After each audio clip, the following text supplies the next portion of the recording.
मतलब यही है यहां पर इस शब्द में, इसका मतलब यही है। एक हल्का सा नियम बताता हूं, आपकी रुचि उससे बढ़ेगी। जैसे अगर कोई आपसे कहे एक शब्द है ये गंदा, इसका अर्थ पता है आप लोगों को? चलिए, एक शब्द है ये गंभीर, यही पता है आप लोगों को। अगर ऐसा लिखा हो तो कोई कंफ्यूजन आपको नहीं होता ना कि पहला गंदा है दूसरा गंभीर है।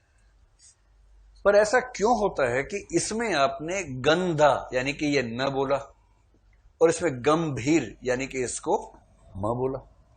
ऐसा कैसे हो रहा है? बिंदी तो एक ही है और उसी बिंदी को आप बचपन से अलग अलग बोल रहे हैं, पर यह बात दिमाग में कभी नहीं है कि एक ही बिंदी के नाम अलग अलग क्यों हो जाते हैं।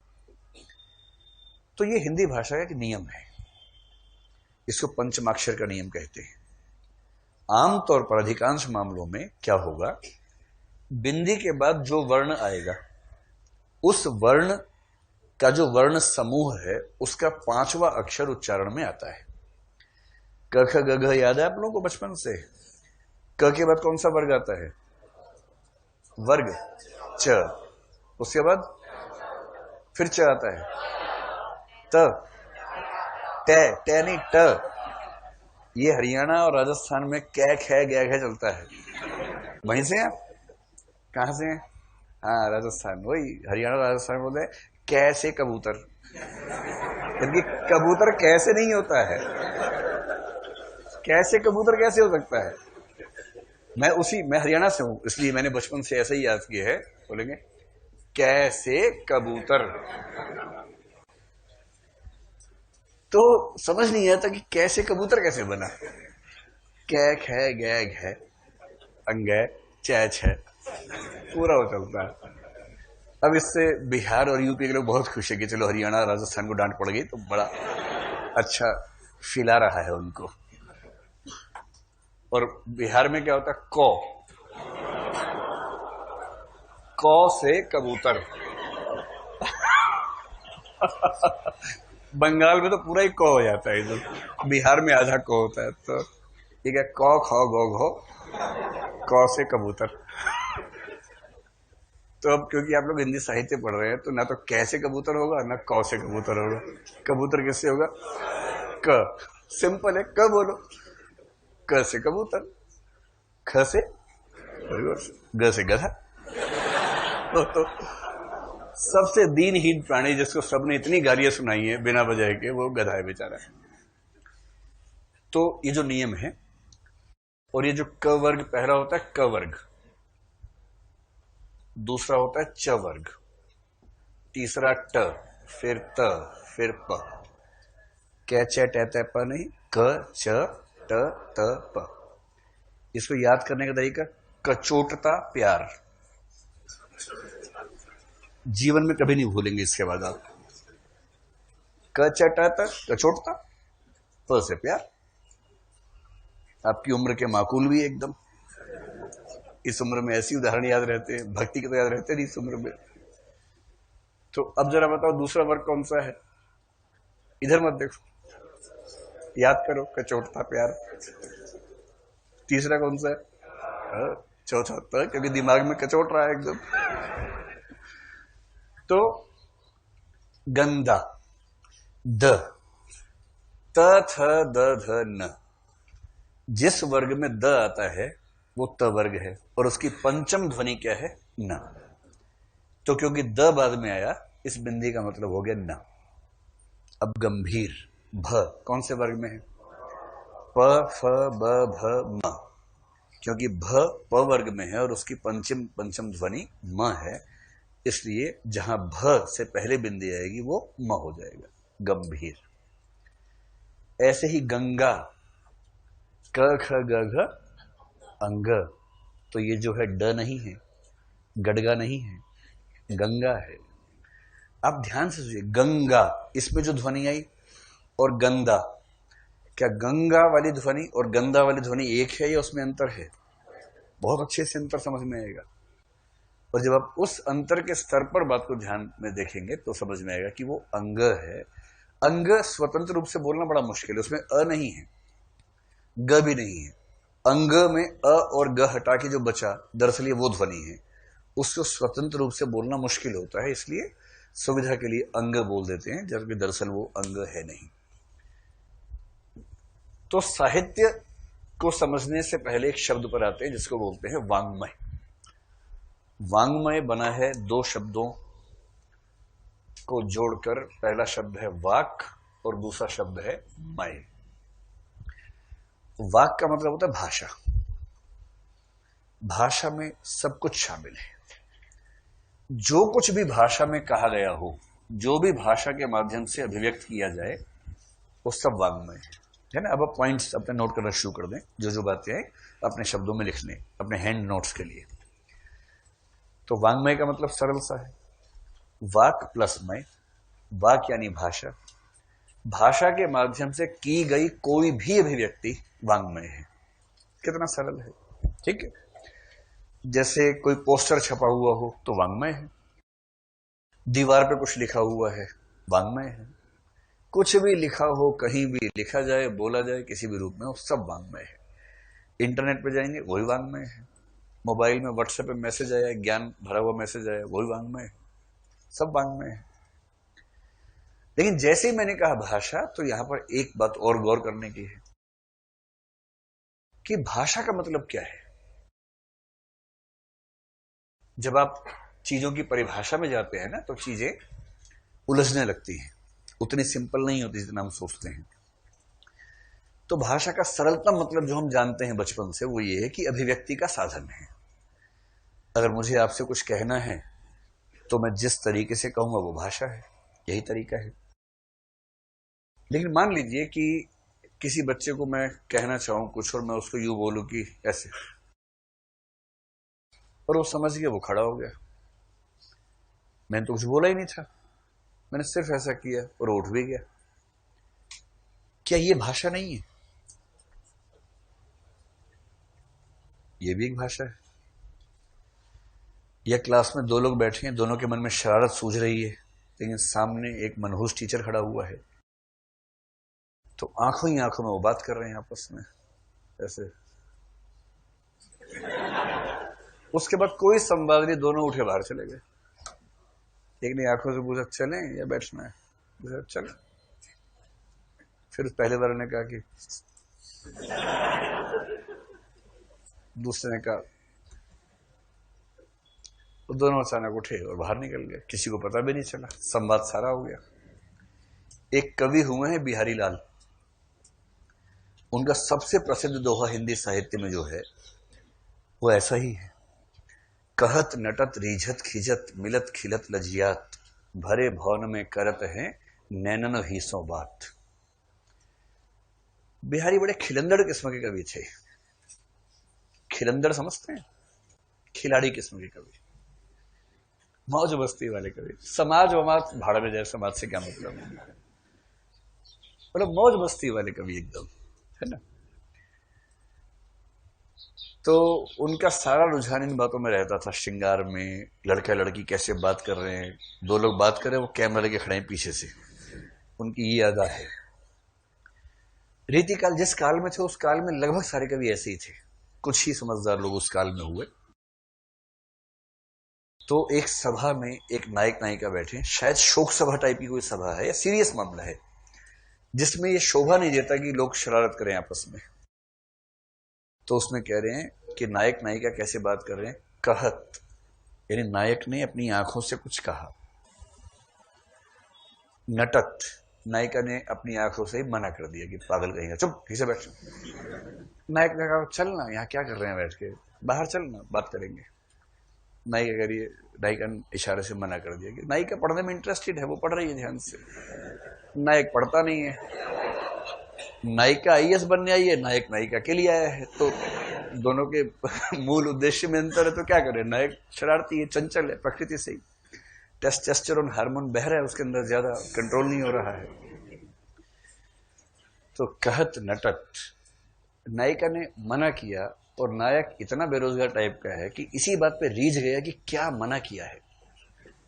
कहत नटत रीझत, देखिए नायक रीझ गया, और नायिका को लग रहा है कि कितना फुकरा टाइप का इंसान है, अभी इसको डांट के मना किया, इस पे खुश हो रहा है। खिजत, नायिका खींच गई कि कैसा चौपट टाइप का आदमी मिल गया है। कहत नटत रीझत खिजत। उसके बाद दोनों ने फिर देखा तो भूल चूक लेनी देनी वाले भाव से आंखों ही आंखों में ये हो गया, चलो ठीक है यार, टेंशन मत लो। मिलत, और जैसे समझौता हुआ आंखों से खिलत, दोनों हंस पड़े। और जैसी समझौते की हंसी आई तो नायिका को संकोच हो गया, लजियात। कहत नटत रीझत खिजत, मिलत खिलत लजियात। भरे भवन में करत हैं नैनन ही सो बात। भरे भवन में कर रहे हैं आंखों से ही बातें। इतनी सूक्ष्म दृष्टि केवल बिहारी के पास है। और इससे पहले कि बिहार के लोग नाराज हों, बिहारी बिहार के नहीं थे, वो राजस्थान के थे, जयपुर में बेस्ड थे, वहां से लिखते थे। क्योंकि एक बार ऐसा हुआ 8-10 साल पहले कि मैं बिहारी के बारे में पढ़ा रहा था, उसी दिन अचानक क्लास में एक बच्चा आया पहली बार क्लास करने के लिए। वो बिहार से था, न केवल था बल्कि वो बहुत दावे के साथ वहां से था। तो मैंने कहा कि बिहारी समाज वमाज से उनको कोई मतलब नहीं था, लंपट टाइप के कवि थे। मैंने ऐसा कुछ वाक्य बोला, उसको कुछ बैकग्राउंड पता नहीं थी। तो मैंने कहा बिहारी लंपट थे। उसको लगा कि बिहार के लोगों के बारे में ऐसे बोल रहे हैं। क्लास में खड़ा हो गया, आपने कैसे कैसे बोल दिया? मैंने कहा प्रभु, बिहारी एक कवि का नाम है जो बिहार के नहीं, आपने ऐसे बोल कैसे दिए बिहार के बारे में? बाद में पता लगा कि वो कुछ सेवन करके आया हुआ था क्लास में, तो उस अवस्था में था उस समय। फिर बाद में उसको समझाएगा तो समझा। तब से मैं डिस्क्लेमर के तौर पर जब भी बिहारी पहली बार बोलता हूँ, साथ में बोलता हूँ बिहारी जो बिहार के नहीं थे, उन्होंने ऐसा लिखा है। तो अब ये बताइए, कहत नटत वाली जो पूरी भाषा है, क्या वो भाषा नहीं है? पूरी बात तो होगी नायक नायिका में, पूरा प्रोग्राम बन गया है कि अभी नहीं जाना है, बाद में जाना है, क्लास हो जाए, उसके बाद 3:30 बजे चली आना तो पान की दुकान पे। सब तो प्रोग्राम सेट हो गया ना। जब आंखों ही आंखों से सारा प्रोग्राम सेट कर लिया, इसका मतलब संवाद तो हो ही रहा है, अभिव्यक्ति हो ही रही है। तो भाषा के दो रूप हैं। एक व्यापक अर्थ है भाषा का, और व्यापक का मतलब है किसी भी तरह की अभिव्यक्ति किसी भी तरह से हो, वो भाषा है। पक्षी आपस में जब बात करते हैं, वहां भी अभिव्यक्ति हो रही है। पशु बात कर रहे हैं आपस में, इंसान और पशु आपस में बात कर रहे हैं, संवाद कर रहे हैं, अभिव्यक्ति वहां भी हो रही है। इतना ही नहीं, आप बाइक चलाते हुए जा रहे थे बहुत तेजी से, अचानक रेड लाइट हो गई, खट से रुक गया, अभिव्यक्ति हुई ना भाई। रेड लाइट ने आपको कहा कि रुक जाओ, आप रुक गए, किसने कुछ नहीं बोला। संकेतों की भाषा, तो व्यापक भाषा में संकेतों की भाषा भी शामिल है, पशु पक्षियों की भाषा भी शामिल है, हर तरह की अभिव्यक्ति शामिल है। पर भाषा का जो सीमित अर्थ है, संकीर्ण अर्थ है, सीमित अर्थ जो भाषा का है, उसमें केवल और केवल शब्दों वाली भाषा, और शब्दों की भाषा वो जो या तो बोली जाए या लिखी जाए। शब्दों की भाषा मौखिक या लिखित, और लिखित का ही नया रूप क्या है, मुद्रित, यानी छपी हुई या टंकित, टाइप की हुई, वो सब लिखित का ही रूप है ना। आपने हाथ से नहीं लिखा, टाइप कर दिया उसको। तो जब मैं कह रहा हूं वांग्मय, वांग्मय का मतलब है कौन सी वाली भाषा से होना चाहिए, व्यापक वाले से होगा या सीमित वाले से होगा? सीमित वाले से। तो मौखिक या लिखित भाषा में की गई कोई भी अभिव्यक्ति वांग्मय है। वांग्मय 2-3 तरह का हो सकता है, जिसमें से एक प्रकार साहित्य है। तो साहित्य तक वहां से पहुंचेंगे तो और अच्छा रहेगा। वांग्मय को साहित्य की दुनिया में कहते हैं कि इसके 3 भेद हैं। पहले को बोलते हैं वार्ता, दूसरे को बोलते हैं शास्त्र, और तीसरे को बोलते हैं साहित्य। साहित्य को पहले काव्य भी कहते थे, आजकल काव्य साहित्य का एक हिस्सा है। पहले साहित्य और काव्य एक ही बात थी। अभी इस पर भी आएंगे कि ऐसा क्यों था। तो आपको वांग्मय के बाद 3 शब्द और मिल गए हैं। कौन कौन से हैं? वार्ता, जोर से बोलिए बुलंद आवाज में। वार्ता, शास्त्र और साहित्य। ठीक है, बोलने में शर्माना नहीं है कि आसपास लोग क्या सोचेंगे, वो नहीं सोचेंगे क्योंकि वो बोल रहे हैं, तो आप भी बोलिए। और एक सूत्र वाक्य हमेशा ध्यान रखिए, बाकी लोग मेरे बारे में क्या सोचेंगे, अगर ये भी मैं ही सोचूंगा तो वो क्या सोचेंगे, तो वो उनको सोचने दो, आप अपने प्रोसेस को एंजॉय करो अच्छे तरीके से। तो वार्ता, शास्त्र और साहित्य तीन चीजें हैं। वार्ता का सामान्य मतलब बातचीत, जैसे आप लोग बातचीत करते हैं, सामान्य जीवन की जो भी बातचीत है वांग्मय है, भाषा से तो हो रही है। जैसे दो लोग आपस में मिलते हैं और बस पूरी बात हो गई। अब अंग्रेजी में अनुवाद करें, एंड फोर व्हीलर बस के लिए अगर कहीं कुछ तो कुछ समझ ही नहीं आ। लेकिन दो दोस्त मेरे पहले पूछा और बस सारा समझ में आ गया एकदम, जबकि इन शब्दों में ऐसा कुछ भी नहीं था कि समझ में आए बात। सब ठीक चल रहा है हाँ। अब इसमें हाँ से ज्यादा आ में जो बात आ रही है ना, असली वो है कि हाँ में कितनी आ लगाई हुई सांस में, उससे समझ में आ रहा है कि दरअसल अभी लेवल ऑफ सेटिस्फैक्शन जीवन में क्या चल रहा है। तो इसमें शब्दों का महत्व ज्यादा है या अर्थों का महत्व ज्यादा है? अर्थ का महत्व, शब्द कुछ भी हो फर्क ही नहीं पड़ता शब्द से, लेकिन लोगों को यह पता होता है कि अर्थ क्या है, और उस अर्थ को व्यक्त करने के लिए हजारों तरीके हैं शब्दों के या बिना शब्दों के भी। तो वार्ता में, बातचीत में अर्थ का महत्व बहुत ज्यादा होता है शब्द की तुलना में, शब्दों से फर्क ही नहीं पड़ता है। ये मैं इस सेंस में कह रहा हूं, दो लोग आपस में हो सकता है कुछ और शब्दों से वही भाव व्यक्त करें, जबकि बाकी दो लोग उसी भाव के लिए शायद कुछ और शब्द इस्तेमाल करें। अंग्रेज का बोलेगा what's up, fine, fine dude. Hindi वाला और बैठ ठीक है, बस भैया ठीक है भैया, हम भी ठीक हैं भैया। अपना अपना स्टाइल है, लेकिन भाव एक जैसा व्यक्त हो जाता है। जो मुहावरे हैं सारे के सारे वो इसका हिस्सा बनते हैं। मुहावरे में आप पाएंगे कि शब्द और अर्थ में कोई लिंक ही नहीं रहता है, बस अर्थ समझ में आना चाहिए। मुझे ध्यान है कि जब मैं 6ठी-7वीं क्लास में था तो पहली बार मैंने एक मुहावरा सुना और मैं कई दिन परेशान रहा। हमारी मैडम ने, हिंदी की मैडम ने बताया क्लास में कि रानी लक्ष्मीबाई ने अंग्रेजों के दांत खट्टे कर दिए। उनको पता नहीं, शायद ये लगा हो कि बच्चों को पता ही है इसका मतलब, हमें नहीं पता था।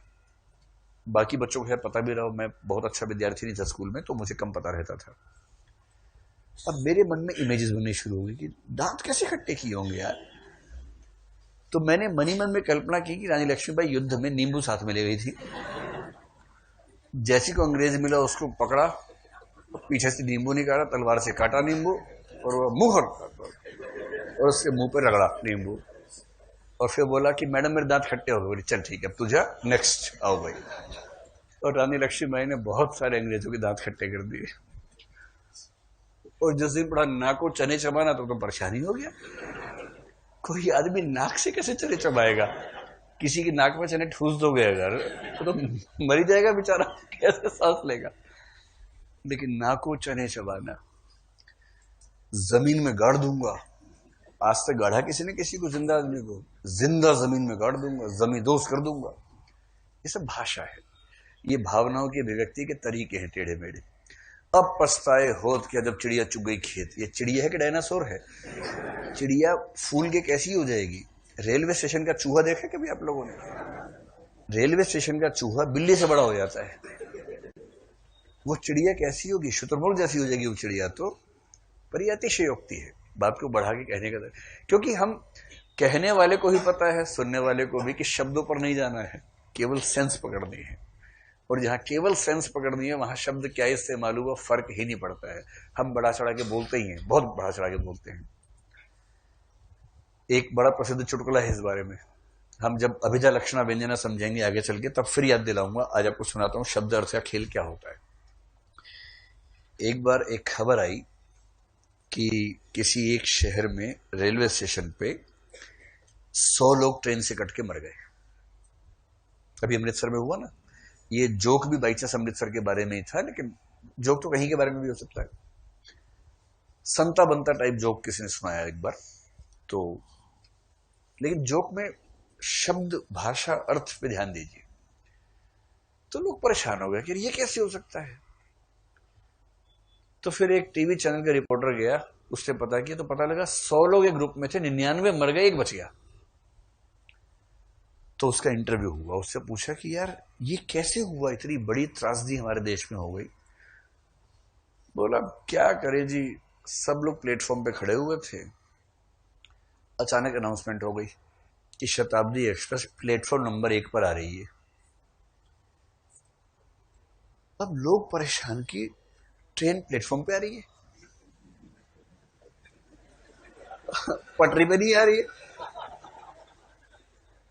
ऐसी अफवाह फैली हड़बड़ी में, लोग कूद गए पटरी पे कि आज ट्रेन प्लेटफॉर्म पे आ रही है। बोला तो यही था ना कि शताब्दी एक्सप्रेस प्लेटफॉर्म नंबर 1 पे आ रही है। वो सब प्लेटफॉर्म नंबर 1 पे खड़े थे, पहली बार आए थे स्टेशन पे, तो उनको लगा जान बचाने के लिए कुछ तो करना होगा। वो सब नीचे कूद गए कि जान बचानी है। ट्रेन आ गई नीचे, सारे मर गए। तो रिपोर्टर ने कहा देखिए आपके समूह में सब लोग इतने बेवकूफ थे, चलिए अच्छी बात है कि कम से कम आप एक समझदार व्यक्ति थे, अब आप देश को बताइए कि आप कैसे बचे। उसने कहा बचा क्या जी, मैं तो सुसाइड करने आया था। मैं नीचे खड़ा हुआ था, मैं ऊपर आ गया कि ट्रेन ऊपर आ रही है। धोखा मेरे साथ भी हो गया, मुझे तो मरना था। अब यहां क्या खेल हुआ? खेल यह हुआ कि लोगों ने शब्द पे ज्यादा ध्यान दे दिया, अर्थ पे ध्यान नहीं दिया। अगर अर्थ पे ध्यान दिया होता तो प्लेटफॉर्म पे आ रही है का मतलब क्या होता कि प्लेटफॉर्म के पास की पटरी पे आ रही है। पर ऐसे बोलते थोड़ा ना है कि शताब्दी एक्सप्रेस प्लेटफॉर्म नंबर 1 के पास वाली पटरी पर आ रही है, ऐसे थोड़ा ना बोलेगा कोई। इतना तो अंडरस्टूड होता है भाषा में, लोग समझते हैं अच्छे तरीके से। लेकिन देखिए शब्द पे ध्यान दिया, मर गए बेचारे 99 लोग। इसलिए लोक जीवन में, बातचीत में केवल और केवल अर्थ का महत्व है, शब्द से कोई मतलब नहीं है। बस सेंस पकड़ में आनी चाहिए, बाकी सब सामान्य बात है। शास्त्र का मोटा मोटा मतलब हुआ विज्ञान या सैद्धांतिक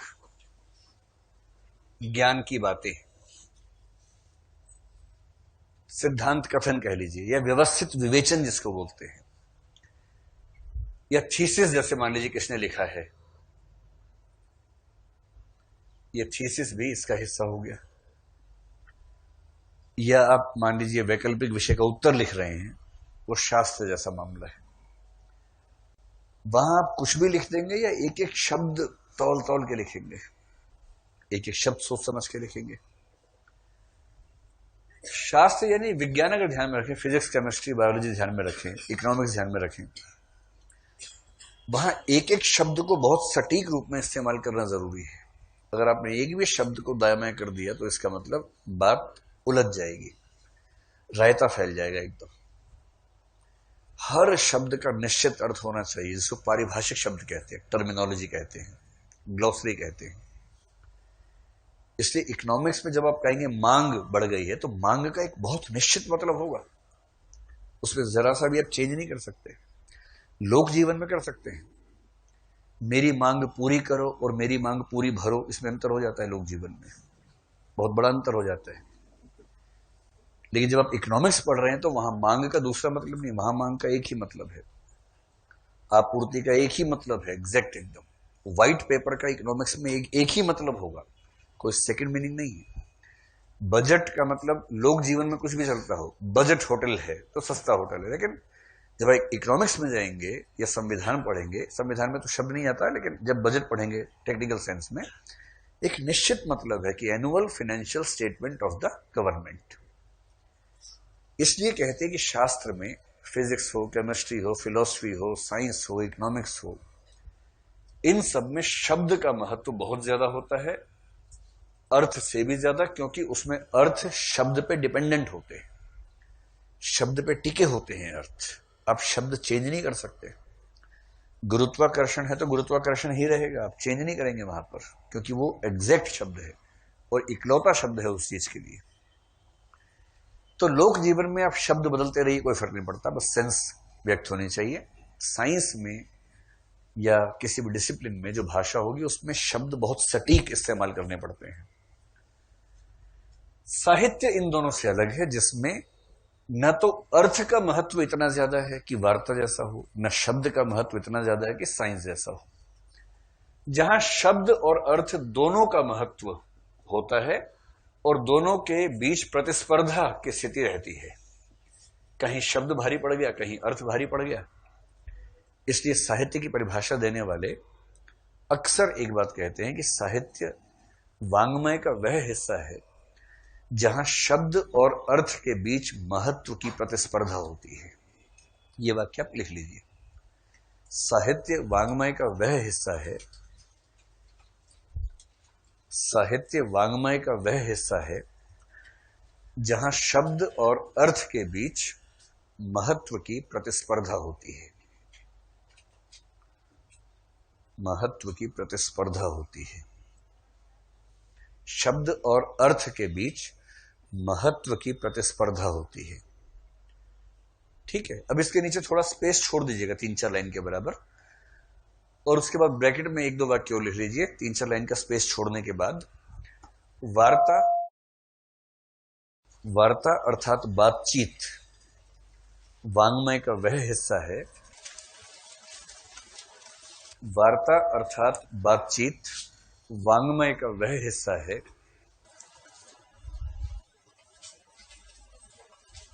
जहां केवल अर्थ का महत्व होता है, शब्द का नहीं।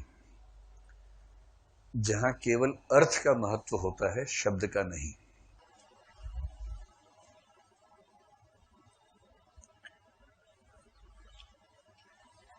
इसलिए हम शब्दों को बदल बदल कर भी सामान्य बातचीत कर सकते हैं। इसलिए हम शब्दों को बदल बदल कर भी सामान्य बातचीत कर सकते हैं।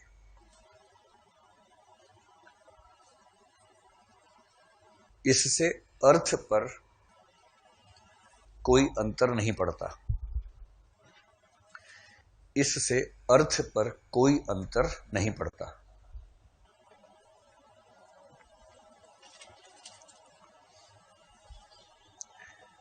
अगला वाक्य लिखिए। शास्त्र वांग्मय का वह हिस्सा है,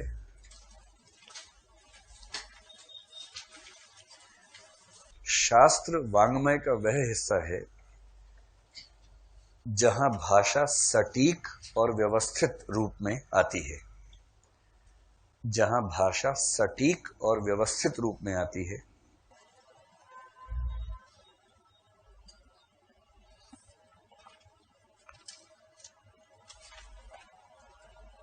इसमें शब्द अत्यंत महत्वपूर्ण होते हैं, इसमें शब्द अत्यंत महत्वपूर्ण होते हैं और अर्थ उन्हीं पर टिके होते हैं, और अर्थ उन्हीं पर टिके होते हैं।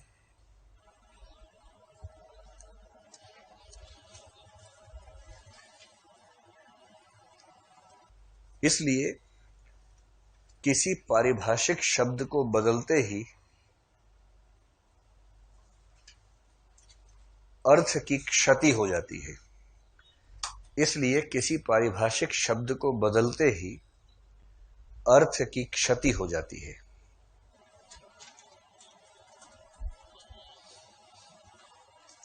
पूरा कंसेप्ट क्लियर हुआ आप लोगों को?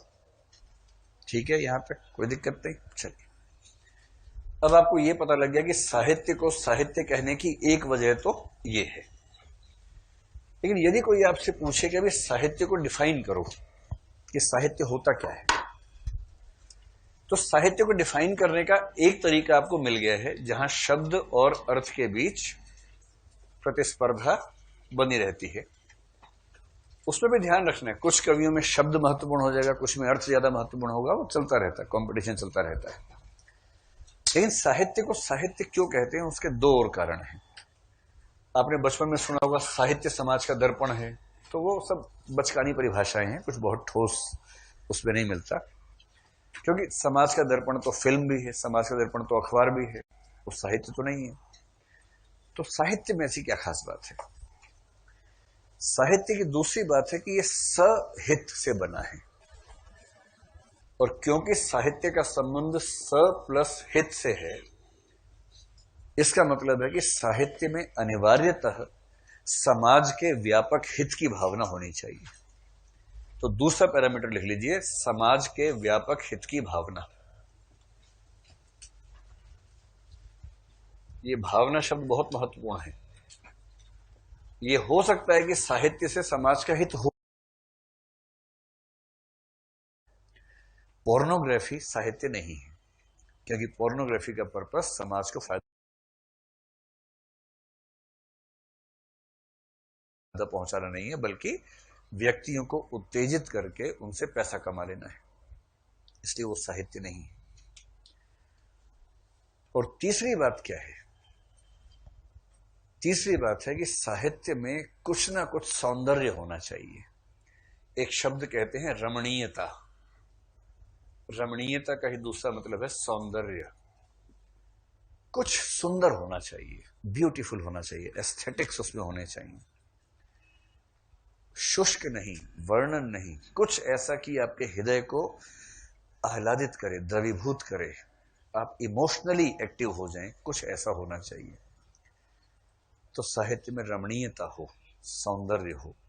आमतौर पर रमणीयता और सौंदर्य का संबंध कल्पना से होता है, इसलिए कुछ लोग कहते हैं कि साहित्य में कल्पना का होना बहुत जरूरी है।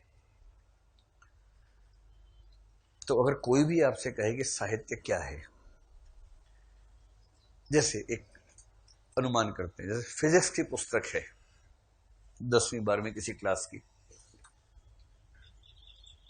क्या फिजिक्स की पुस्तक में रमणीयता और सौंदर्य है? या बहुत फैक्चुअल चीजें हैं? जो फैक्ट्स हैं, जो सिद्धांत हैं, उसमें रमणीयता नहीं है, ज्ञान है, ज्ञान बहुत सारा है। रमणीयता आती है कुछ कल्पनाएं हों, कुछ इमोशंस हों, वो सब आने से रमणीयता होगी। तो फिजिक्स की पुस्तक इसलिए साहित्य नहीं है क्योंकि उसमें रमणीयता नहीं है। पोर्नोग्राफी इसलिए साहित्य नहीं है क्योंकि उसमें समाज के व्यापक हित की भावना नहीं है। सड़क छाप उपन्यास वर्दी वाला गुंडा इसलिए साहित्य नहीं है क्योंकि उसमें समाज के व्यापक हित की भावना नहीं है। जो साहित्य हम पढ़ेंगे उसमें भी ऐसा साहित्य कहीं कहीं आएगा जिसमें आप कहेंगे कि इसमें भी तो हित की भावना नहीं है, पर क्योंकि उस जमाने में उससे ज्यादा लोग सोच ही नहीं पा रहे थे, तो हम मानने के लिए मान लेते हैं कि ये भी साहित्य था। साथ में कहते हैं कि अच्छा साहित्य नहीं है, साधारण साहित्य है। तो जिस भी रचना में 3 कसौटियां पूरी हो जाएं, आप धूमधाम से कहिए कि वो साहित्य है। और ये 3 ऐसा नहीं कि कोई 2 कोई 1 नहीं, तीनों कसौटियां पूरी होनी चाहिए, तो हम उसको साहित्य मानेंगे। यहां तक बात स्पष्ट हो रही है आप लोगों को एकदम? क्या 2-3 वाक्य लिखवा दूं इसकी व्याख्या करने के लिए? लिखिए लिखिए। साहित्य की परिभाषा गणित की तरह वस्तुनिष्ठ नहीं हो सकती। साहित्य की परिभाषा गणित की तरह वस्तुनिष्ठ नहीं हो सकती,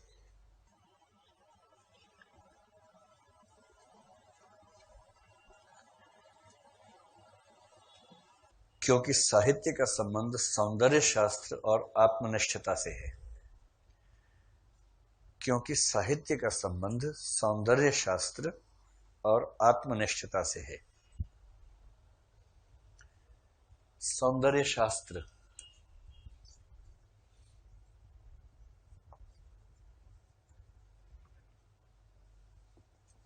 साहित्य की परिभाषा गणित की तरह वस्तुनिष्ठ नहीं हो सकती, क्योंकि साहित्य का संबंध सौंदर्य शास्त्र और आत्मनिष्ठता से है।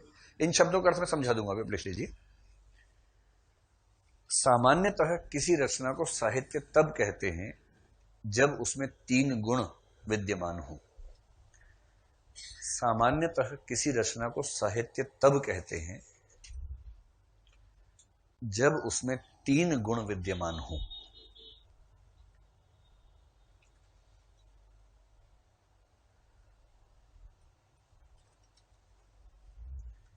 अब डैश लगा के लिखिए नंबर 1, उसमें समाज के व्यापक हित की भावना उपस्थित हो। उसमें समाज के व्यापक हित की भावना उपस्थित हो।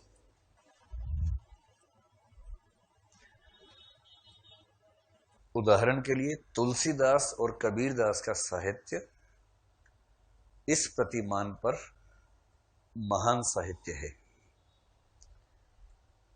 उदाहरण के लिए तुलसीदास और कबीरदास का साहित्य इस प्रतिमान पर महान साहित्य है।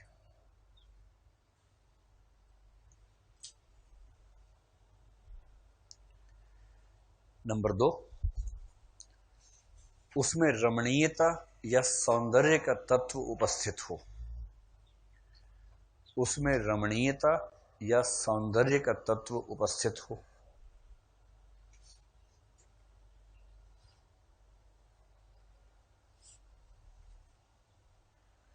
बिहारी और अज्ञेय का साहित्य इस प्रतिमान पर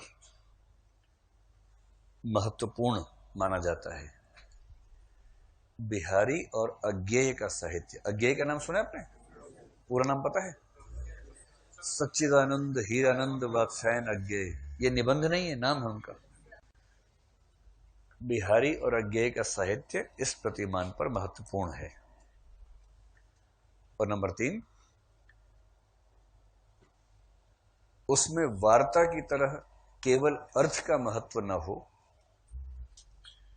उसमें वार्ता की तरह केवल अर्थ का महत्व न हो और शास्त्र की तरह,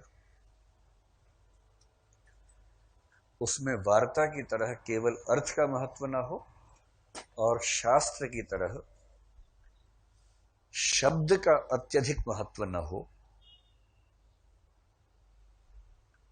शब्द का अत्यधिक महत्व न हो, बल्कि शब्द और अर्थ के बीच महत्व की प्रतिस्पर्धा बनी रहे। बल्कि शब्द और अर्थ के बीच महत्व की प्रतिस्पर्धा बनी रहे।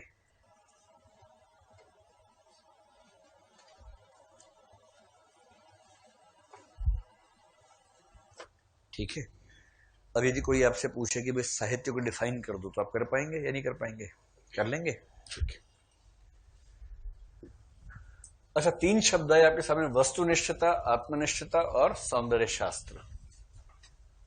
आप में से कितने लोग वस्तुनिष्ठ और आत्मनिष्ठ का अंतर समझते हैं? कोई भी नहीं समझता। वस्तुनिष्ठ के लिए अंग्रेजी में क्या शब्द है? और आत्मनिष्ठ के लिए है सब्जेक्टिव। ऑब्जेक्टिव यानी वस्तुनिष्ठ। ये शब्द तो साहित्य में बार बार आएंगे। साहित्य में क्या, ये तो हर जगह आते हैं, हर विषय में आते हैं, तो इनका एक बेसिक मतलब पता रहेगा तो अच्छा रहेगा। फिलॉसफी में इसका मतलब 2-3 लेवल्स पे अलग अलग हो जाता है, लेकिन सामान्य जीवन में या साहित्य में इसका मतलब क्या है? ये सिंपल है। वस्तुनिष्ठ का मतलब जो वस्तु में स्थित है, बस। आत्मनिष्ठ का मतलब जो आत्म में स्थित है। चलिए एक सवाल का जवाब दीजिए। अब आप लोग की उम्र ऐसी है कि इसका जवाब क्या आएगा मुझे पहले से पता है, लेकिन फिर भी पूछ लेते हैं, ठीक है? सुंदरता व्यक्ति में होती है या देखने वाले की आंख में होती है? पर आप बोलेंगे देखने वाले की आंख में होती है, क्योंकि आप लोग खास उम्र में हैं। इस उम्र के हार्मोन्स यही उत्तर निकलवाते हैं मुझसे। इसमें आपकी गलती नहीं है, आपकी उम्र और उस उम्र के हार्मोन्स की गलती है। सुंदरता देखने वाले की आंख में है। वाह! यानी अगर आंख ऐसी है तो उसे सब कुछ सुंदर ही सुंदर दिखेगा, और नहीं तो जैसे कुछ लोग हैं, आप उनको कुछ भी खिला दो, पूछो कैसा बना, ओह क्या शानदार बना है यार। कूड़ा भी खिलाएंगे ना, कहेगा हा हा क्या बात है, जबरदस्त, ऐसा कूड़ा कभी नहीं खाया। क्योंकि उनका है नजरिया ऐसा, वो हमेशा खुशी रहते हैं। उनका एटीट्यूड ऐसा है कि उनको हमेशा खुशी मिलती है। और कुछ ऐसे मनहूस आपके आसपास होंगे जरूर। आप कुछ भी कर लीजिए, वो दुखी होने का एक ना एक कारण ढूंढ ही लेंगे। कई बार इसीलिए कोई कारण ही नहीं मिल रहा दुखी होने का, इसी में दुखी है, कारण नहीं है। इससे तो सच में लगता है। इसलिए जो खुशनुमा किस्म का व्यक्ति, आप उसको कुछ भी कहेंगे, आप उसे कैसा दिख रहा है? बढ़िया दिख रहा है, वेरी गुड। खाना कैसे? बढ़िया। नमक तो डालना भूल ही गए थे, तभी तो बढ़िया है। इसी बहाने पता लगा नमक के बिना भी खाना बन सकता है। ऐसा कोई व्यक्ति। और मनहूस हर बात में खोट निकालेगा। बढ़िया तो है लेकिन कुछ कमी है, क्या कमी है पता नहीं लग रहा, पर है जरूर। तो इससे लगता है सच में सुंदरता और कुरूपता देखने वाले की आंख में है या जीभ में है। कुछ लोग मानते कि ना, अगर सुंदरता देखने वाले की आंख में होती तो फिल्म के किसी नायक को देख के देश भर के लोग क्यों जान छिड़क रहे होते। या फिल्म की नायिका है, देश भर के युवा नरेगा के तहत उसका पीछा कर रहे हैं, बेरोजगार होकर उसके बारे में रिसर्च कर रहे हैं। एक युवक है 60 साल का सलमान खान, जिससे शादी करने के लिए लाइन लगा के लोग तैयार हैं कि एक बार बस हाँ बोल दे, जबकि पता है कि दादाजी की उम्र के हो गए हैं। लेकिन उसके बाद भी देखिए, अगर सौंदर्य आत्मनिष्ठ होता, मतलब मन में देखने वाले की आंख में होता, तो ऐसा क्यों होता कि एक व्यक्ति के पीछे पूरी दुनिया पागल हो जाती है। ताजमहल सबको सुंदर क्यों लगता है? तो सुंदरता ताजमहल जो देखने गया उसकी आंख में है या ताजमहल में है? ताजमहल में है, पर अभी आपने कहा था आंख में है। अब आप कहना चाह रहे हैं कि आंख में भी है बाहर भी है। जब आंख खोलते हैं सुंदरता कूद के आंख के अंदर आ जाती है, या आंख से निकल के बाहर चिपक जाती है सुंदरता। ये डिबेट है, इसका उत्तर आज तक कोई दे नहीं पाया है। तो स्वाभाविक है कि मैं भी नहीं दे पाऊंगा, क्योंकि इस पर खूब शास्त्रार्थ होते रहे, इसका कोई स्थायी उत्तर है नहीं। तो जो चीज मेरे मन में है, मेरी आंख में है, मेरे विचार में है, वो आत्मनिष्ठ है। जो चीज निश्चित है, बाहर है, सबको मानना ही पड़ेगा, मुझे भी मानना पड़ेगा, वो वस्तुनिष्ठ है। जैसे भारत की राजधानी क्या है, तो आप कहेंगे नई दिल्ली है। दिल्ली नहीं है, नई दिल्ली है। तो अब अगर कोई व्यक्ति आपसे कहे कि मेरे विचार में देश की राजधानी भोपाल है, तो आप क्या करेंगे? मतलब तुरंत फोन करेंगे पागल खाने में या नहीं करेंगे? तुरंत फोन करेंगे कि भाई समाज के कल्याण के लिए जरूरी है कि इसको ले जाया जाए। क्या मेरे विचार में? मेरे विचार में आप कहेंगे त्रिभुज 100 से, मेरे विचार में त्रिभुज 122 डिग्री का होता है। आप कहेंगे मेरे विचार में तुम बाकी जो डिग्री बच गई उतना खिसके हुए हो। गणित, विज्ञान, तथ्य ऑब्जेक्टिव चीजें हैं। लेकिन फिर कोई आपसे पूछे कि भाई इलेक्शन कौन जीतेगा, अब आप कहें मोदी जीतेगा। इसमें मेरे विचार की क्या बात है, मोदी जीतेगा। आप कहें पक्का पता? पक्का पता है, लिखवा लो स्टाम्प पेपर पे। क्या लिखोगे स्टाम्प पेपर पे? अगर हार गया तो देश तुम्हें दे दूंगा। वो तुम्हारा है ही नहीं, लेकिन तुम कैसे दे दोगे उसको भाई? इतना दावा किस चीज को लेकर जिस पे दावा करने का हक हमारा नहीं बनता है। कायदे का आदमी क्या बोलेगा? मुझे लगता है कि अभी कहना जल्दबाजी होगी। अभी की स्थिति में तो लग रहा है कि सरकार रिपीट करेगी, लेकिन अगले 4-5 महीने बहुत क्रूशियल हैं, उनमें जनता का मिजाज कैसा बनता है उससे बहुत कुछ तय होगा। और बार बार बोलेगा मेरे विचार में, मुझे लगता है, मुझे प्रतीत होता है। पक्का नहीं कह सकता हूं, दावा नहीं कर सकता हूं, पर मेरा अनुमान है कि ऐसा होगा। जब आपकी भाषा ऐसी हो कि मेरा अनुमान है, मुझे लगता है आदि, ये जो भाषा है सब्जेक्टिव है। कोई फैक्ट होगा तो ऑब्जेक्टिव होगा, राय होगी, ओपिनियन होगा, सब्जेक्टिव होगा। तो अब आप ये बताइए कि गणित कैसा विषय है? ऑब्जेक्टिव है। वो ऑब्जेक्टिविटी का चरम रूप है, एकदम लास्ट में। प्योर मैथमेटिक्स में कुछ भी सब्जेक्टिव नहीं होता है। प्योर, मैं अप्लाइड मैथ्स की बात नहीं कर रहा हूं, प्योर मैथ्स जो कंसेप्चुअल मैथ्स है। और ऑब्जेक्टिविटी का चरम अगर गणित है, तो सब्जेक्टिविटी का चरम है साहित्य। इस कोने में कुछ निश्चित नहीं होता है। इसलिए गणित में आप निश्चित परिभाषाएं दे सकते हैं, साहित्य में नहीं दे सकते हैं। आप आसपास जा सकते हैं कि हाँ लगभग ये परिभाषा है, लेकिन ये स्कोप हमेशा रहेगा कि एक आध रचना बाहर निकल जाएगी, एक आध रचना घुस जाएगी उसके अंदर एक्स्ट्रा। ये स्कोप हमेशा रहता है। और तीसरा शब्द है सौंदर्य शास्त्र। सौंदर्य शास्त्र के लिए अंग्रेजी शब्द है एस्थेटिक्स। AESTHETICS, aesthetics. एस्थेटिक्स यानी सौंदर्य शास्त्र का मतलब वो सारे के सारे विषय, उनका समूह जिनका संबंध सौंदर्य से है, जैसे चित्रकला, संगीत, नृत्य, स्थापत्य, ये सारी कलाएं सौंदर्य से जुड़ी हुई कलाएं हैं। और इसलिए इन सबको स्टडी करने वाली जो ब्रांच है उसको बोलते हैं सौंदर्य शास्त्र। तो अगर मैं एक वाक्य बोलूं कि सौंदर्य शास्त्र का एक हिस्सा साहित्य है, तो यह बात बोधगम्य है या मुश्किल बात है? आसान सी बात है। तो सुंदरता के तरह तरह के रूप हैं, जिसमें संगीत है, ध्वनियां हैं, नृत्य है, कला है, चित्रकला है, कैरिकेचर है, पेंटिंग्स हैं, स्थापत्य है, उन्हीं में से एक साहित्य है। तो उस परिभाषा को पढ़ेंगे। 3 शब्द आपको चुभ रहे थे, अब वो तीनों शब्द आपको समझ में आ रहे होंगे कि साहित्य की परिभाषा गणित जैसी वस्तुनिष्ठ नहीं हो सकती, क्योंकि साहित्य का संबंध सौंदर्य शास्त्र और आत्मनिष्ठता से है। और उसके बाद हमने कहा कि 3 शर्तें पूरी होंगी तो साहित्य साहित्य हो जाएगा, जो आपको पहले से पता थी। अब इससे अगला स्तर यह है कि जो साहित्य है उसके अंदर हमें क्या क्या पढ़ना होता है, और इसके बाद आपका पाठ्यक्रम भी सामने आना शुरू हो जाएगा। देखिए, साहित्य का जो सबसे बेसिक वर्गीकरण है, सबसे बेसिक, उसमें 3 शब्द आते हैं। एक होता है पद्य, एक होता है गद्य, और एक होता है चंपू काव्य।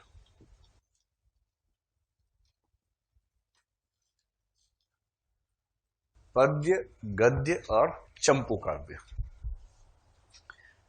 इनमें से 2 शब्द आपने पहले सुने होंगे, पद्य और गद्य, है ना। चंपू का विषय पहली बार सुना होगा। और चंपू काव्य, जो चंपू है ना, नाम बड़ा अच्छा है किसी का रखना हो तो। जैसे रूममेट का नाम रखना हो, आपको नाम मिल रहा हो, बोले चंपू तुम्हारा नाम आज से हुआ। पहले उससे पूछना श्रृंगार कैसे लिखते हैं, नहीं बता पाए तो बोले चंपू हो तुम। तो आज आपको 2 युक्तियां मिल गई हैं अपने रूममेट को दुखी करने के लिए, है ना। आज ही जाके दुखी कर दीजिएगा उसको।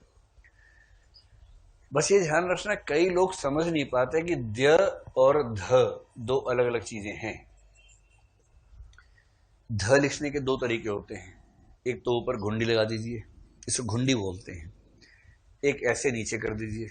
और द्य में यह है कि ऊपर से डंडा आता है।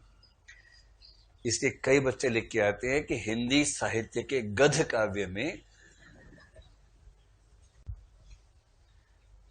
वैसे गद्य काव्य नहीं है, गद्य साहित्य बोलते हैं। गद्य साहित्य, गद्य साहित्य में हमने उपन्यास पढ़े हैं। इससे परीक्षक को पता है आत्महत्या करने का भाव मन में आता है कि अगर इतना पढ़ने के बाद गद्य साहित्य ही लिखना था तो फिर जीवन में क्या बचा उसके बाद। तो आप समझिए मैं क्या कहना चाह रहा हूं। गद्य को गद्य मत कर दीजिएगा, ठीक है। गद्य है, और गद्य का सही मतलब क्या हुआ कि ऐसे गद्य। गद्य धातु का मतलब होता है कहना, बोलना। गद्य जो बोलने योग्य है, जो बोला जा सकता है, वो गद्य है। तो पद्य, गद्य और चंपू काव्य 3 हमारे सामने वर्गीकरण है। अंग्रेजी में पद्य को बोलते हैं पोइट्री। आप में से मेरा अनुमान है कम से कम 70% कवि जरूर होंगे। आजकल कवियों की जनसंख्या लगभग इतनी हो चुकी है देश में। ईमानदारी से बताइए, आप में से कितने लोगों ने आज तक कम से कम एक कविता लिखी है? हाथ खड़ा करें। अच्छा, उतने नहीं है, मेरा अनुमान गलत हुआ, 10% के आसपास है। तो आजकल बहुत बच्चे कवि, बल्कि घर घर में कवि आजकल पाए जाते हैं। और साहित्य पढ़ने से पहले यह भी लगता है कि सब महाकवि हैं। मुझे भी लगता था अपने बारे में। एक डायरी थी, मैंने उससे खूब कविताएं लिखी थी, और मैं मतलब आशु कवि, आशु कवि का मतलब तुरंत कविता लिख सकता है, जो वैसा था। तो मैं तो ऐसे बोलता था कि कौन से रस की चाहिए बताओ। ऐसे कहा वीर रस की, लो 5 मिनट में वीर रस की कविता लिखी, दे दी लिख के, ऐसा। और मुझे लगता था कि कालिदास के बाद नंबर 2 पे मैं ही चल रहा हूं। बाद में जब मैंने साहित्य पहली बार ठीक से पढ़ा तो मुझे समझ में आया कि मैंने कितने शर्मिंदगी भरे काम किए हैं अतीत में। तो मैंने उस दिन उस डायरी को हवन कुंड में डाल के स्वाहा किया। मैं चाहता नहीं था कोई अवशेष बचे उसका, भविष्य में कोई अभिलेख बचे जिससे बताया जा सके कि ये इतनी गंदी कविताएं लिखता था। तो मैंने कोई अभिलेख छोड़ा नहीं उसका, धुआं ही कर दिया उसको पूरा। उसके बाद से इसको मैं अपना धार्मिक दायित्व तो मानता हूं कि मेरे ही जैसे जो और कवि हैं उनको भी कविता लिखने से रोकूं, ताकि कविता के साथ छेड़खानी न हो। तो अगर आप लोग कविताएं लिखते हैं और मुझे दिखाने के चक्कर में हैं तो ध्यान रखिएगा, 10 में से 9 मामलों में ये कहता हूं कि ठीक है, इसका मतलब दरअसल वो है कि जैसे मैं लिखता था। एक आध मामले में कहूंगा हाँ शानदार है, अब जरूर लिखिए। बाकी को बोलता हूं कि लिखिए, क्या दिक्कत है, कागज आपका, पेन आपका, समय आपका, आपका अधिकार है, कोई मना थोड़ा कर सकता है आपको, लिखिए। तो कविता लिखने को मजाक मत समझिएगा, मैं इसलिए कह रहा हूं कविता लिखना मजाक नहीं होता। जो अक्सर हम करते हैं तुकबंदी करते हैं। जैसा एक भद्दा सा गाना हाल ही में आया था, इसमें तेरा घाटा मेरा कुछ नहीं जाता, घाटा जाता, ये बच्चों वाली बातें हैं। भद्दी तुकबंदी इसको शुक्ल जी कहते थे। तुक से तुक भिड़ाना, इसको लोग कविता कह बैठते हैं। मैं वहां गया, अब गया के बाद क्या आएगा, गया, बया, आया, नया, नया आ रहा है। मैं वहां गया, कुछ कुछ था वहां नया। मैंने खाना खाया, अब खाया के बाद क्या आएगा, खाया, गाया, गाया ठीक लग रहा है। उसने गाना गाया, मैंने खाना खाया, उसने गाना गाया। फिर कह रहे देखिए कालिदास का लेवल आया कि नहीं आया। अब इसको अगर आप कविता कह रहे हैं तो फिर कैसे, किस मुंह से मैं कह दूं कि अच्छी कविता आप लिख रहे हैं। कविता की सेंस ये छोड़ना है। साहित्य पढ़ के आपको ये भी समझ में आएगा कि कौन सी कविता कायदे की होती है, और उसके बाद आपको ये विश्वास जम जाएगा कि जो मंच पर दिखते हैं कवि, दरअसल वो कवि नहीं होते हैं, वो चुटकुलेबाज हैं। सुरेंद्र शर्मा को अगर कवि मान के कविता सीखना चाह रहे हैं तो पहले ये समझना है कि वो कवि नहीं है, कविता के नाम पर चुटकुले सुनाने वाले लोग हैं। कविता की सेंस तो साहित्य पढ़ के बनती है। मुझे ऐसा ही लगा था अपने समय में, शायद आपको भी लगे। आप क्या कह रहे थे? हाँ हाँ,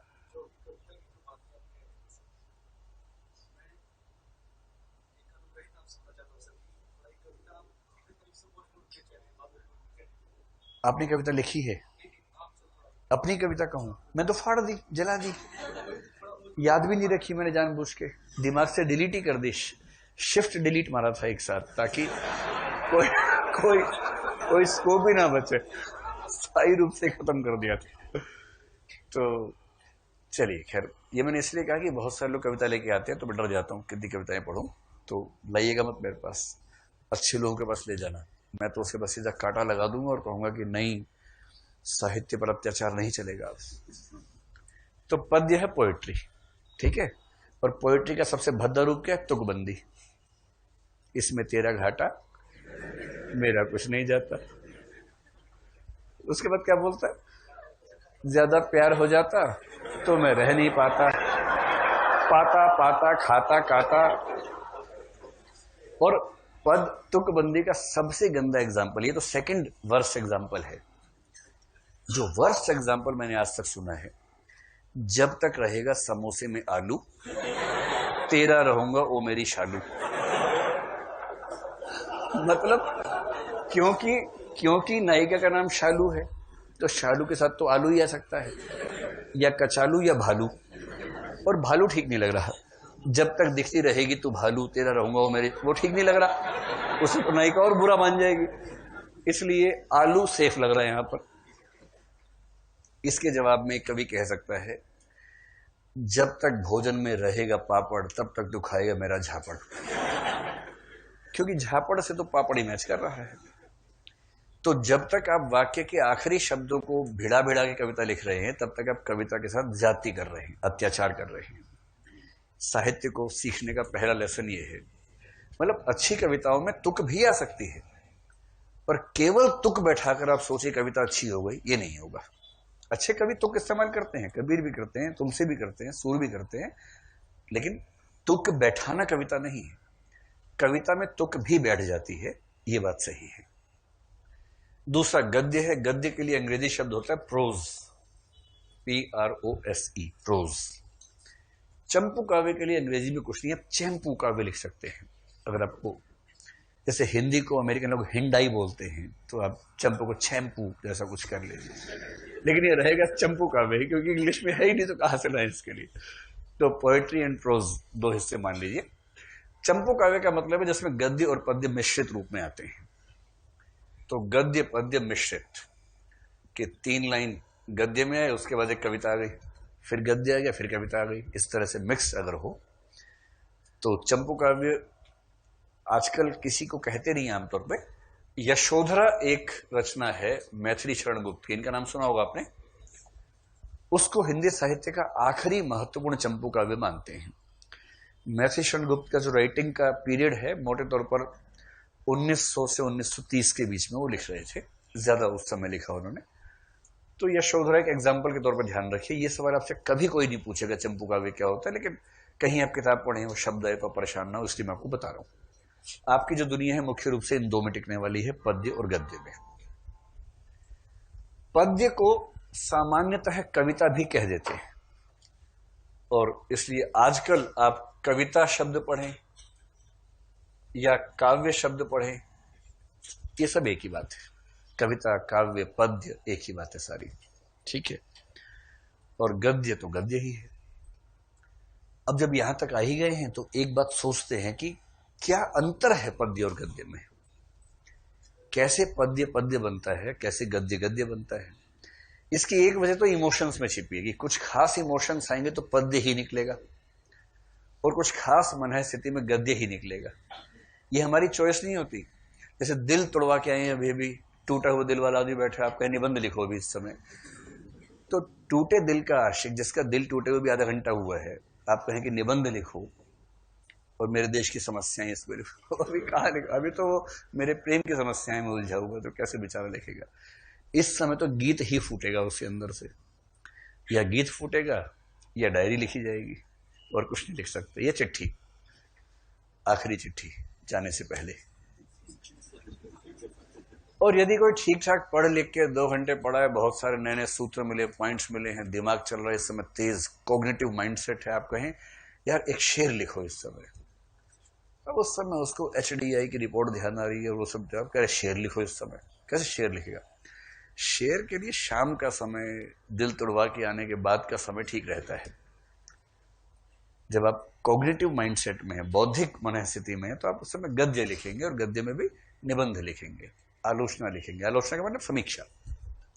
तो माइंडसेट अलग अलग होते हैं। लेकिन गद्य और पद्य को अलग करने वाली चीज क्या है। जैसे पद्य में एक चीज कुछ लोग बोलते हैं तुक, एक चीज बोलते हैं छंद। छंद वही है जिसको अंग्रेजी साहित्य में मीटर कहते हैं, मीटर। छंद को हम पढ़ेंगे कुछ दिनों के बाद, अभी सिर्फ ये समझ रहे, दोहा एक छंद है। यानी अगर आपको बता दें कि भाई आपको जो लिखना है ना, इतनी मात्राएं ऐसी, फिर इतनी मात्राएं ऐसी लगाओ, इतनी मात्राएं ऐसी, इतनी मात्राएं ऐसी लगा दो, एक सिस्टम बना दिया अगर, तो छंद कहते हैं। जैसे दोहा है, दुनिया में कोई भी दोहा होगा, उसकी पहली पंक्ति के पहले हिस्से में 13 मात्राएं होंगी, दूसरे में 11, दूसरे में भी 13 और 11 कुल 48 मात्राएं होंगी। और ये वाली जो मात्राएं हैं, 11वीं लास्ट वाली दोनों मात्राएं, ये छोटी मात्रा होगी, उससे पहले वाली बड़ी मात्रा होगी। ये नियम है। बड़ी मात्रा को ऐसे लिखते हैं, छोटी मात्रा को ऐसे लिखते हैं। तो अगर कोई आपके सामने चित्र बना दे ऐसा और कहे कि ये क्या है, आप बोलना दोहा है, कोई बनाएगा नहीं आपके सामने। आपका पाठ्यक्रम इसकी डिमांड नहीं करता है। लेकिन क्योंकि दोहा शब्द बार बार आएगा, पता रहेगा, तो अच्छी बात है। 13 मात्राएं, कॉमा 11 मात्राएं। उन 11 में आखिरी 3 मात्राएं जो हैं, एक बड़ी मतलब 2 मात्राएं, और लास्ट वाली छोटी मात्रा, ठीक यही सेकंड लाइन में हो, ये दोहा है। गुरु गोविंद दो पड़े, नहीं खड़े, क्या था, खड़े के पड़े, खड़े, ठीक है, छोड़िए, ऐसी बानी बोलिए कर लेते हैं। ऐसी बानी बोलिए 13 मात्रा हो गई। मन का आपा खो, या खो बड़ी मात्रा, या छोटी मात्रा। औरन को शीतल करे, कौमा आप हो शीतल हो, या हो बड़ी मात्रा, या छोटी मात्रा। बस ये दोहा है। इसका सही अर्थ जो कबीर नहीं बता पाए थे वो ये है, ऐसी बानी बोलिए मन का आपा खोए, मन का आपा खोकर ऐसा बोलो और उनको शीतल करे, बाकी सब ठंडे हो जाएं, आप हो शीतल होए। और क्योंकि सब ठंडे हो गए, उसके बाद खुद भी ठंडे हो जाओ। इसका ये अर्थ लिख के बताना परीक्षा में, इसका दरअसल अर्थ वही है। मन का आपा खोए मतलब अहंकार खोकर ऐसी वाणी बोलिए, कितनी मधुर वाणी बोली कि औरन को शीतल करे, बाकी लोग शांत हो जाएं। इतना मधुर बोला आपने, और आप खुद भी शीतल रहे। लेकिन एक अर्थ दूसरा जो आजकल हंसी मजाक में निकलता है वो ये भी है, लेकिन हर पद्य में तुक हो ये जरूरी नहीं है, हर पद्य छंद में हो ये भी जरूरी नहीं है। आपने ऐसी कविताएं पढ़ी जिसमें तुक नहीं होती, और वो कोई छोटी लाइन कोई बड़ी लाइन इस तरह की कविता पढ़ी होंगी बहुत सारी, आजकल तो वैसे ज्यादा लिखी जा रही हैं। उनको अतुकांत कविताएं कहते हैं, अतुकांत, उसमें तुक नहीं होती। अगर तुक और छंद जरूरी नहीं है तो वो कौन सी चीज है जो गद्य और पद्य को अलग करती है? ये कोई आपसे पूछ सकता है इंटरव्यू में, कौन सा एलिमेंट है जो गद्य को पद्य से अलग करेगा? उस एलिमेंट का नाम है लय। लय, लय के लिए एक शब्द है रिदम। रिदम की स्पेलिंग होती है RHYTHM, रिदम, लय। सामान्य भाषा में इसको फ्लो भी कह सकते हैं, प्रवाह भी कह सकते हैं। लेकिन लय पता रहेगा तो आपका कंसेप्ट एकदम क्लियर रहेगा, कोई आपको उलझा नहीं पाएगा। देखिए, पढ़ने का मजा तब है जब आपको कोई उलझा ना सके। कोई कितने भी सवाल पूछे टेढ़े मेढ़े, आपके पास सबका उत्तर होना चाहिए।